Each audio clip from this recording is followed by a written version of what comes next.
Hi, folks. Thank you for coming to Back to Basics for Season 3. Today, we're going to speak with Joanne Singh, and we're going to find out what she's all about. ChangeMaker, leadership, lead with love. Those are the words that we'll be using on these episodes today. But there's one thing that I did learn from her, is that leadership is a art, a skill that everyone needs to learn if they want to be a leader. But the thing is that, can anyone be a leader? Well, you'll have to find out when you listen to the show. But let's go and chat with her and understand her about the leadership role and how we can become a leader on Back to Basics. I'll see you there.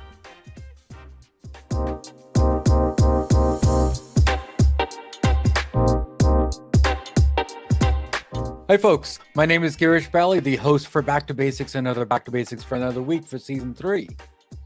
Today, we're going to be talking about business leadership, right? And how we changed over the years. What has changed? And we're going to find that out today on the call. And then we're going to talk to a guest of mine, and we're going to find out what is she all about, what is she doing, and what is what. Let's go and talk to Joanne Singh today. And when we talk to her, we're going to find out the changes, the maker changes or change makers. And we're going to get into as to where that name came from. But she's an awesome person. So why don't we chit chat with her and get to know her better?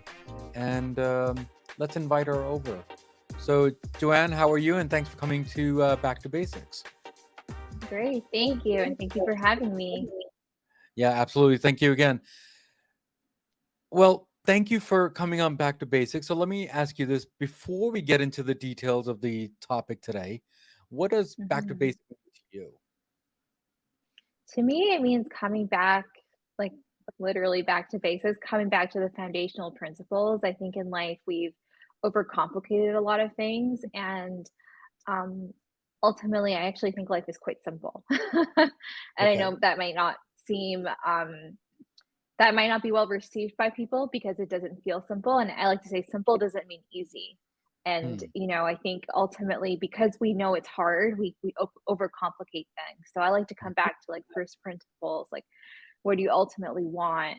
What are you ultimately trying to achieve? And what are things necessary to create that? Hmm. So yeah, that's what it means to me is coming back to the foundation of things. Yeah, thank you again, Joanne, and thank you again for coming to Back to Basics and supporting me on the small podcast that I have here. Let me let me ask you this. Has leadership kind of changed over the years? Slowly we used to say businessman, and now today we say businesswoman, and now we say entrepreneurship, right? So how does Mhm. the leadership changed, and has the wording changed? Has the definition changed? What are your thoughts on that? Yeah, I think traditionally leadership has been one that's more hierarchical.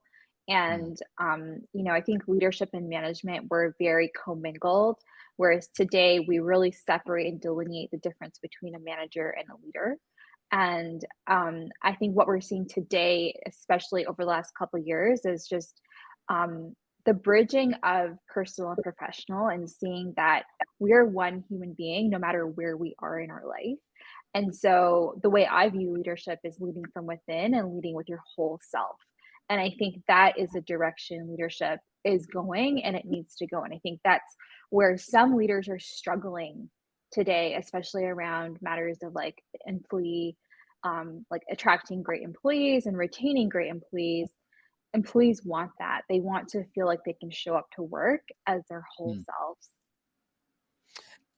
Thank you so much, Joanne, for that. But do you think um, we should treat, I guess, employees as workers or friends? Because leadership is a tough job, right? Because you're Mhm, leading also, but then you're trying to be a friend also. So, what are your thoughts on mhm. that? Do you go ahead?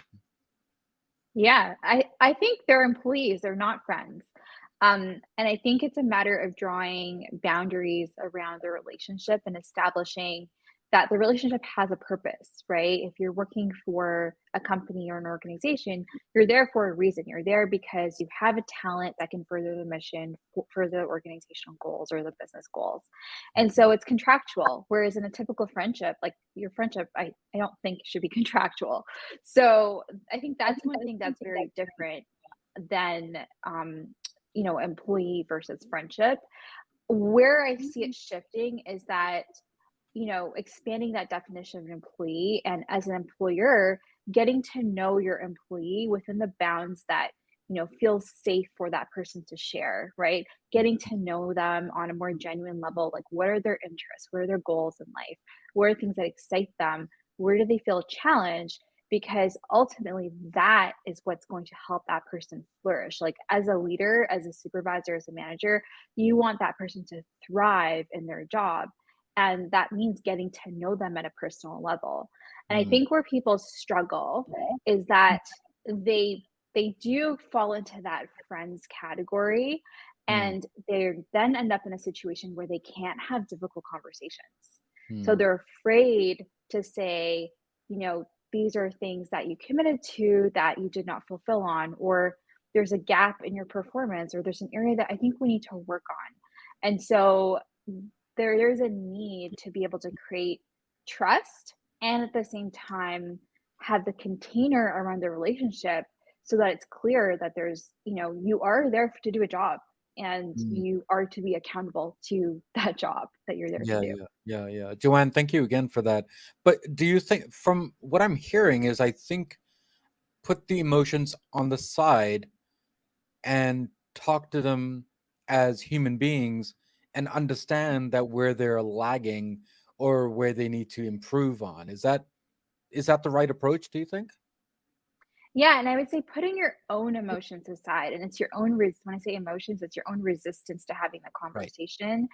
And viewing it as like this is actually for their good, right? You care about that person. And I'm sure, I know for myself, and maybe you can relate to this too, it's not fun being in a position where you're not receiving feedback and you're not sure if you're doing a good job, right? And I think, like, from what I've observed with employees that are sometimes struggling with one aspect of their job, they typically know that they're struggling. And I think the kind thing to do is to have a conversation about it, as opposed to brushing it under the rug or just being passive aggressive about it, not addressing things directly. And a lot of what I've learned around how to have these conversations comes from Kim Scott's book, Radical Candor. And she essentially says, like, it's actually unkind not to have the direct conversations Mm, because now you're being passive aggressive, or you're having direct conversations that are more confrontational or judgmental, which is mm. probably not going to get you the result you want. Can you thank you again for that. Can you give us an example as to what do you mean by direct communication or direct, as you just mentioned? Hmm.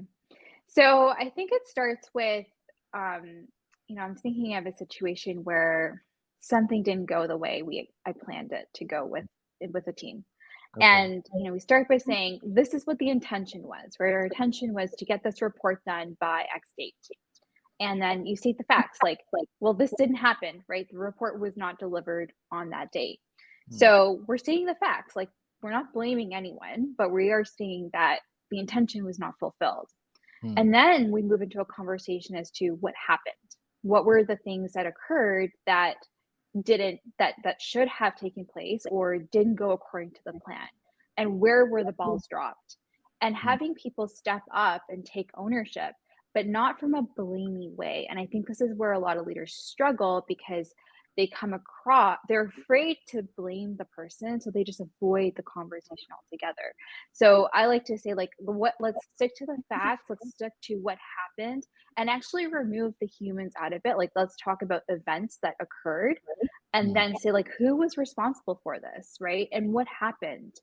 And one of the precursors to having a successful conversation like this, it comes from building trust. And that's where it comes back to acknowledging that everyone's a human being and getting to know that person and building that rapport so that they know that when you have to have these difficult conversations, it's really it's out of the interest of like what's in the best interest for them Hmm. and for the team and for the company, for the mission, for whatever it is that company's out to create. Hmm. And it's harder. I mean, it would be you could take this concept and apply it to any part of your life, right? Any Hmm. kind of relationship. It would be much harder to tackle a tough conversation with someone that you don't really know that well and you don't have trust and rapport with. Hmm. So I really encourage leaders, like especially when they're working with new team members, to invest when the times are good, right? And I know I heard someone share this just around like romantic relationships, right? Like talk about the difficult things when things are good because when times get rough, like that's when human nature comes out, your old patterns will come out, and you want to make sure that you've established even protocols and how to have difficult conversations. Hmm. Um, so yeah, I think like relationships are relationships no matter where they are. Hmm. Hmm. And all relationships start with trust. Mm, Yeah, thank you again, Joanne, for explaining that. And I think I kind of resonate certain things that you have mentioned from my previous lives and my other jobs. So I know exactly what you're saying because ownership and being direct and be truthful also at the same time and put the emotions on the side and make that decision, whatever that decision is. I mean, it could be a bad one or a good one or whatever the situation is. But thank you again for explaining that. Now, You're welcome. do you think leadership can be a follower, and do you think follower can be a leader? Yes. I think we're all leaders and we're all followers in one capacity or the other. And I, you know, it in an organization, in a business, there are people who are signed into leadership roles and they have very specific accountabilities as leaders within the organization. And I do believe that everyone can be a leader. Self leadership is, to me, the core of any leader. And Hmm. everyone, no matter what position you are within a company or any area of your life, you can embody being a leader through self leadership. Of Hmm. course, if you're talking about someone who's a line manager or a director, a C-level executive or a CEO, even a board member, the responsibilities that come with their leadership will look differently because they have different accountabilities based on the role that they play within the organization. But When it comes to being a, following, yes, sorry. no, no, no, go ahead, please. I was saying when it comes to following, we all follow too, right? Like even in my previous role, before I started ChangeMaker Stage 2, I was the director of finance administration. There's a certain amount of followership that I had to embody because I wasn't the only leader in that space, right? And of course, we have a board, we have an executive director. So I have to be able to step into the follower role at times as well. And so Hmm. they do go hand in hand. Hmm. Yeah, thank you again. And I was just about to say that sometimes a follower, they don't have the self confidence to be a leader. Mm. So where do you think the change needs to happen? Do they need to read more? Do they need to listen more? Do they need to go to seminars? They need to go to, let's say, to your realm, which is the changing maker, right? I mean, what are your Mhm. thoughts? I mean, where does a person start? I mean, from an ABCD language. I mean, what are your thoughts on that? Mhm. Yeah, that's a big question. I know personally from my experience, a lot of my leadership came from doing a lot of personal development, right? Mm, Taking time to invest in myself and really to look within to see like what were the things that mattered to me in my life and how do I take leadership of that. mm, And I like using the word self leadership because like to me it's the like if you were to think of leadership as a sphere, that's the core.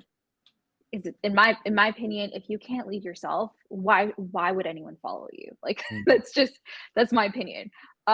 So leadership can look different in for different people, right? So leading yourself in a job is to be accountable to what you're responsible for, right? It doesn't mm, mean you need to step up and lead a group of people necessarily. It doesn't mean that you need to take on projects. It means that you need to be the leader in your role and take responsibility, take ownership, take mm, initiative, ask mm, questions, and demonstrate your capacity as a leader for the specific thing that you're responsible for. It doesn't mm. necessarily mean you need to actually lead a group of people. So Joanne, thank you again. Let me give you two examples, and you tell Hmm. me if I'm thinking it correctly, right? A Yeah. person who's working the corporate life, okay, is a person who's working in an organization, reports to a director, and that director reports to AVPs and all that fun stuff, right? So we're the lower levels, according to this Hmm. example. Now, he or she or whoever is running that team, okay, whatever that team is, do you think that particular person is a leader because they're leading that project itself? I Yeah, mean, what are your thoughts I on that? do.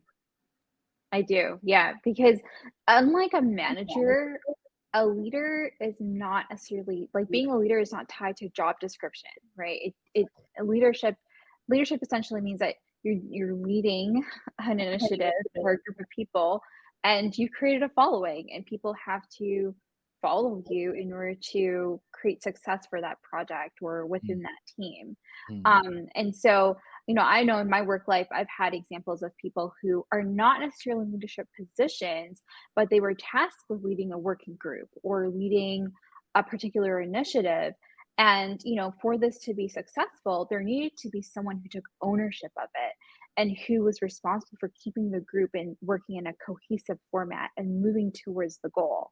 And mm, so that person was given a leadership role, even though they may not be a people leader within the organization or mm. have that even in their job description, right? But it's situationally specific.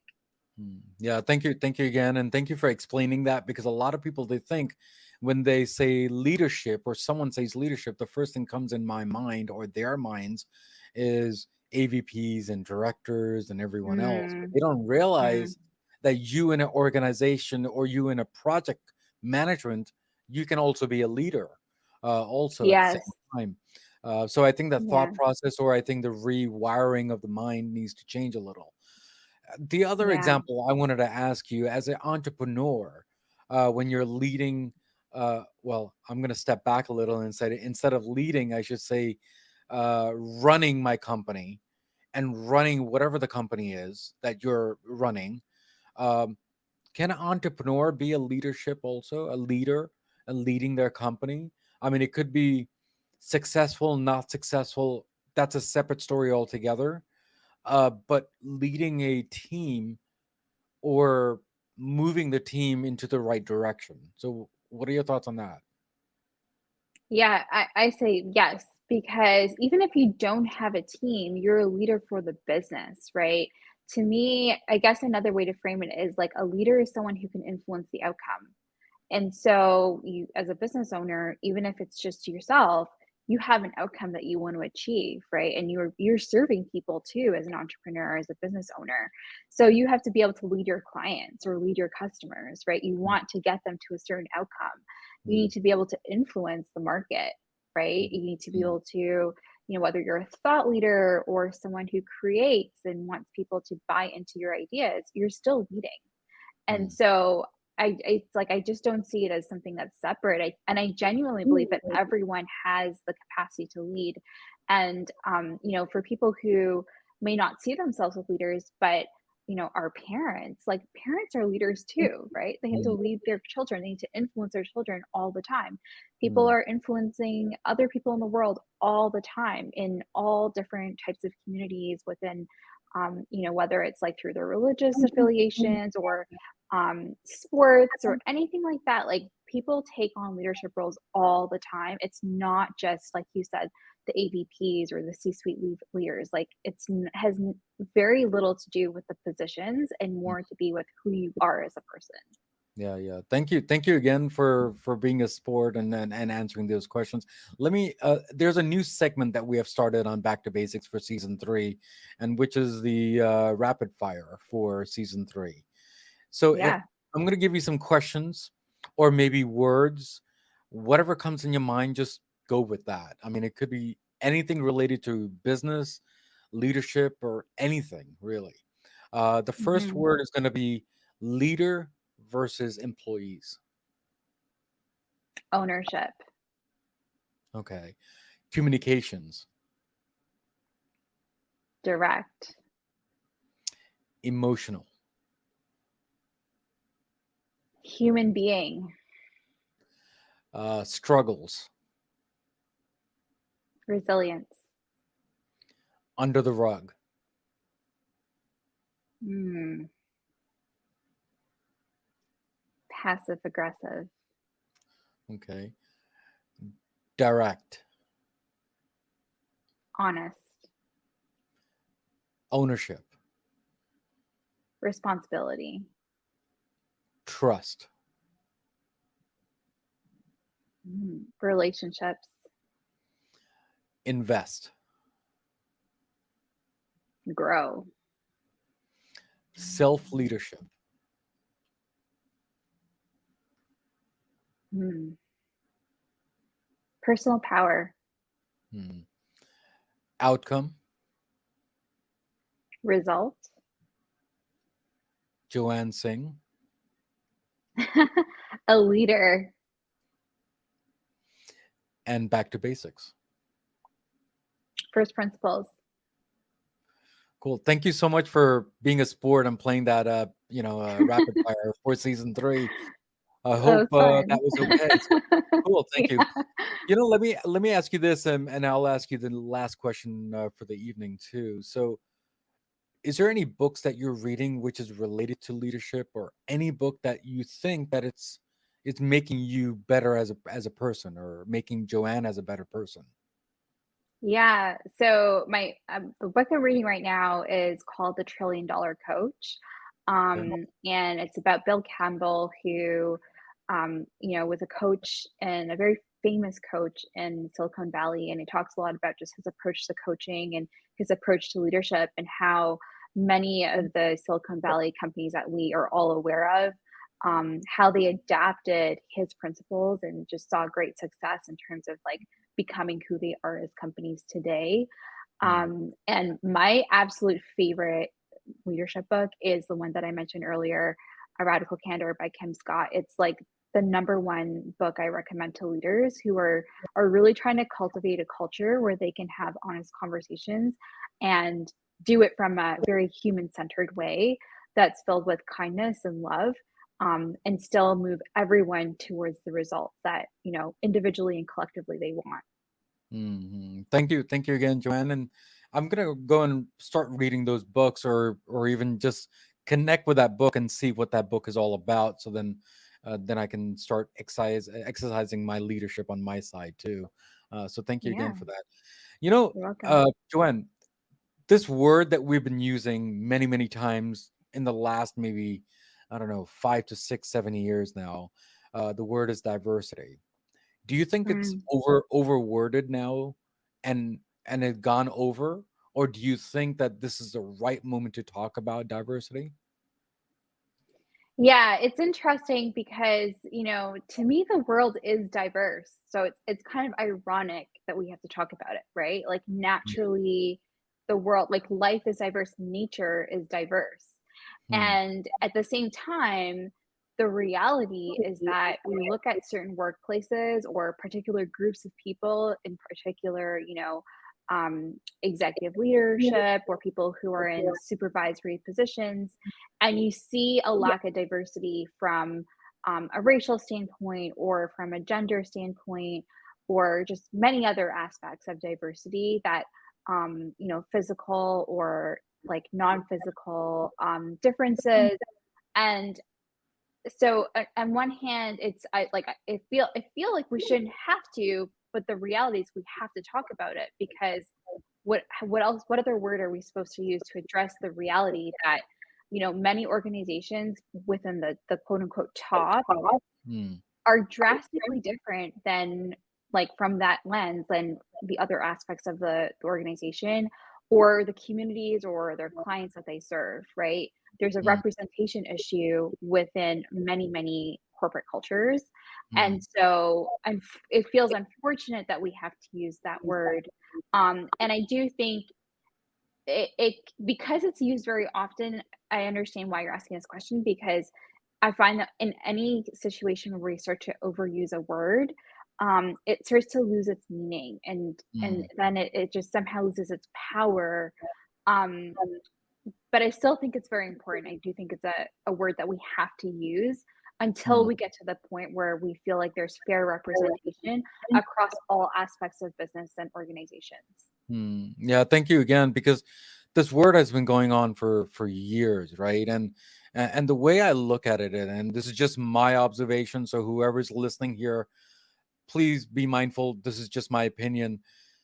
It seems like when there are corporate, uh, companies out there, the 500 Fortune companies, right?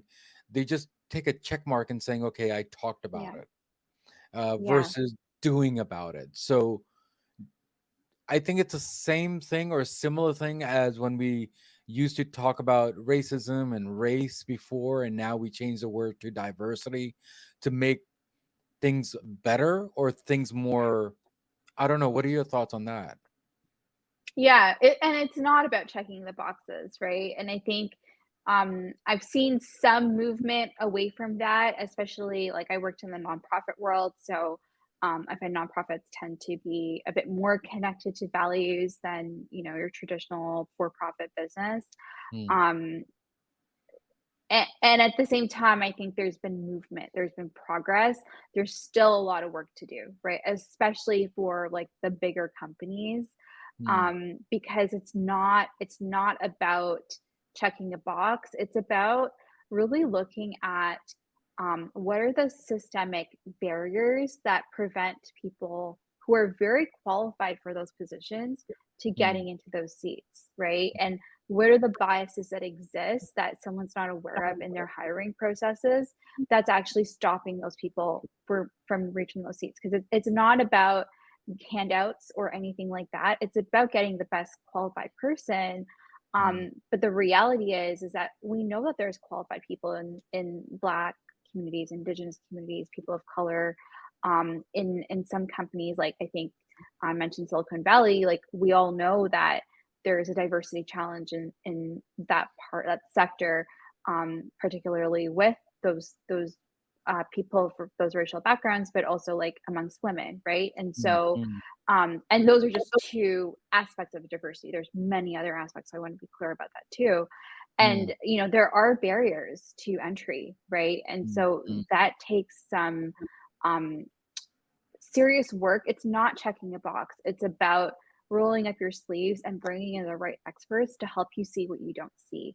And I mm, think a lot of organizations are kind of still spinning their wheels and they're not really willing to do some of the hard work, which is unlearning and being willing to step back from some of their existing practices and mm, accept that there might be a better way, and it may not be linear. It may not be a linear path, but there needs to be an openness to learning, and I mm, think most importantly a willingness to invest in bringing in the resources to support you in that journey, because mm. if you haven't been able to figure it on your own up until now, chances are you're not going to be able to figure it out on your own going forward. That's right. That's right. I mean, when we talk about leadership, this word definitely comes up, and that's why I had to go and talk about this, and to Mm. see, am I the only one looking at this? And thank you again for clarifying of what I was thinking. And I want to make sure that whoever's listening here uh, thinks about all the stuff that we've talked about when it comes to diversity, and think out of the box sometimes. And we're not saying it's a wrong thing. We're not saying it's a right thing. It's just an observation between two people who are chit chatting here today. Joanne, before you leave today, and thank you again for coming on Back to Basics too. Um, how was your journey on Back to Basics, and do you have any last words to all my viewers and my listeners on the show? Yeah, it's been a great journey. It was great connecting with you, and um yeah, my final words would be that, if you're listening to this, then you are a leader. You're already a leader, and the best way to invest in leadership is to invest in yourself. Joanne, thank you again for coming on the show, and thank you for supporting me on this small podcast that I have. Thank you. Thank you.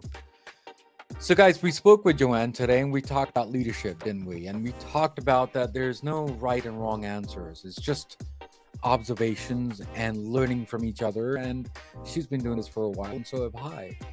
Now, if you're living in some small area, that does not mean that you're not a leader. You're leading someone or something or your family for that matter. Okay. So we're just talking businesses, but even families, we're leading our kids or even your mom or your dad, whoever you're living with. Now, as usual, as always, there is a quote of the day from Back to Basics, and hopefully my guest will like a quote. Now, the quote is, and whenever it comes up on my screen, and I think it should be up in a few seconds, there it is. Leadership is the art of getting someone else to do something you want done because he wants to do it. Now, guys, as usual, as always, what do we always say at the end of the episode? Everything in life goes back to basics, and that's what we did today, guys. Guys, take care, God bless, and I will see you next time on Back to Basics.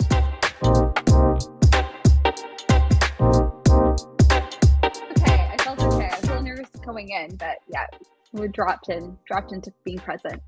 Nice. I think we had a great time. I think it was good. Did I ask? It was awesome. Did I ask all hard questions to you?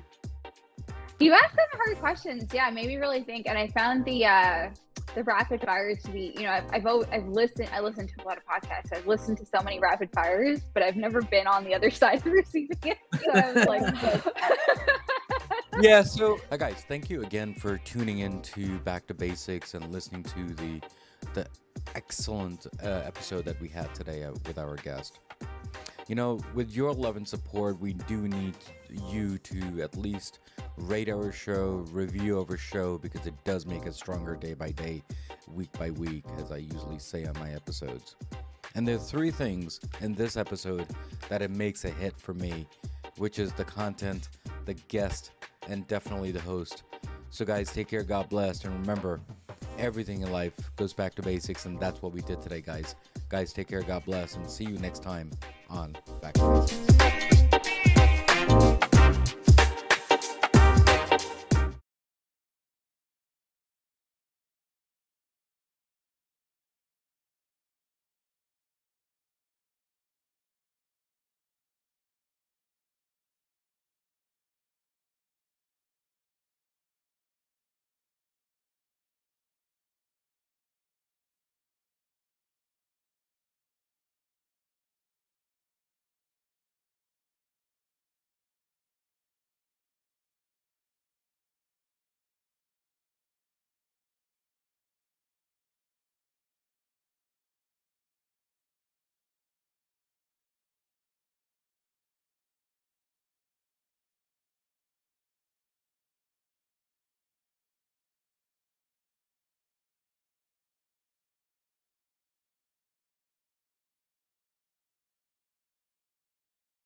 You know, yeah.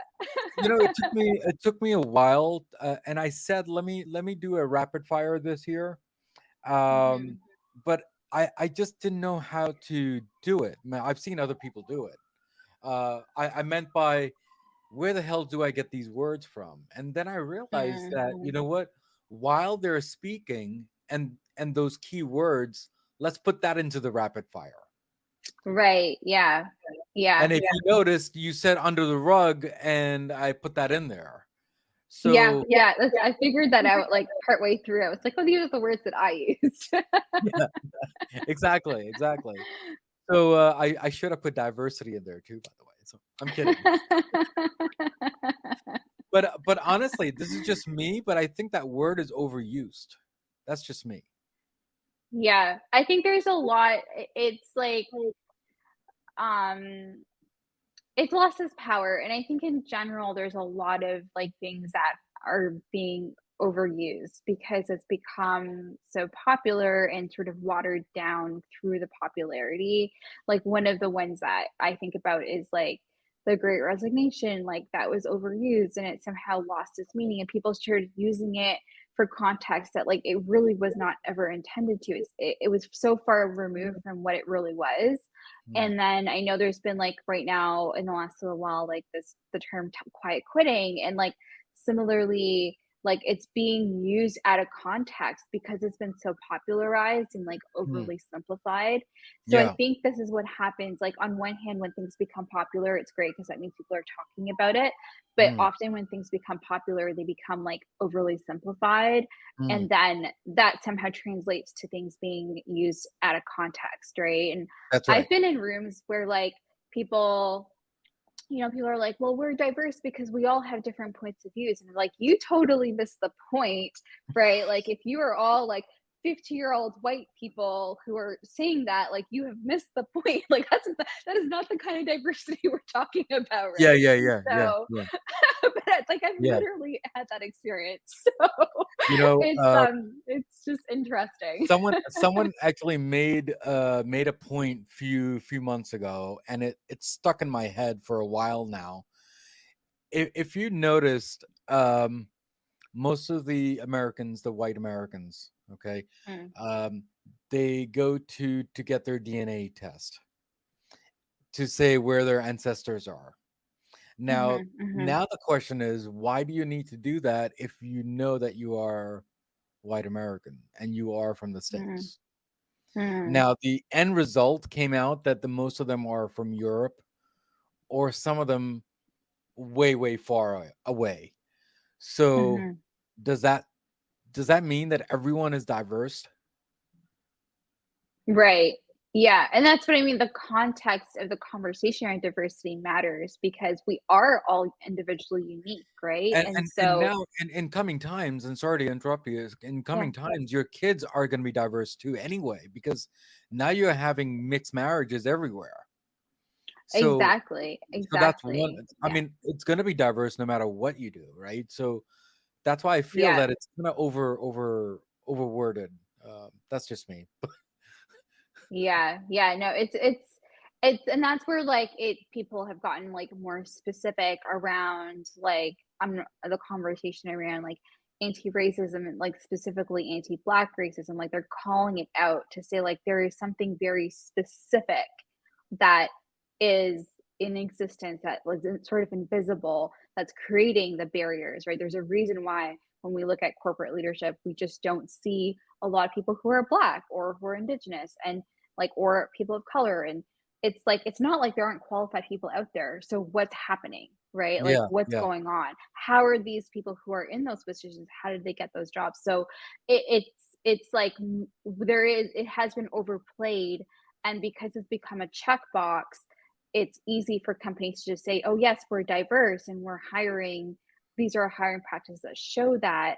And they're skirting around the main issue. And I think that's what we're seeing more when people are yeah. now But being, Joanne, this is just yeah, my observation. When you have 20 people in the company and yeah, 20 people are all white, and let's say hypothetically you just hire one Black person or one yeah, Indian person, that company's diverse. yeah, So yeah.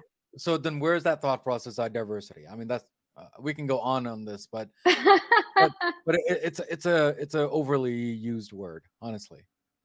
Yeah, yeah. It's become very, yeah, it's lost its meaning, like you said, and Yes. overplayed. Yeah, yeah. Yeah, thank you again.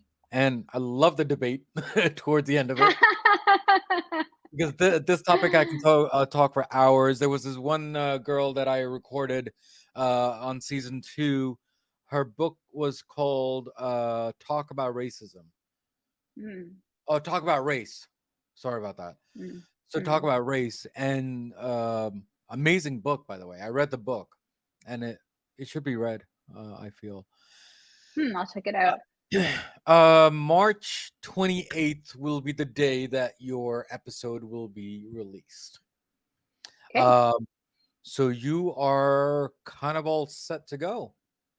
All right. Sounds good. Are you happy and satisfied, or we can record again? I'm kidding.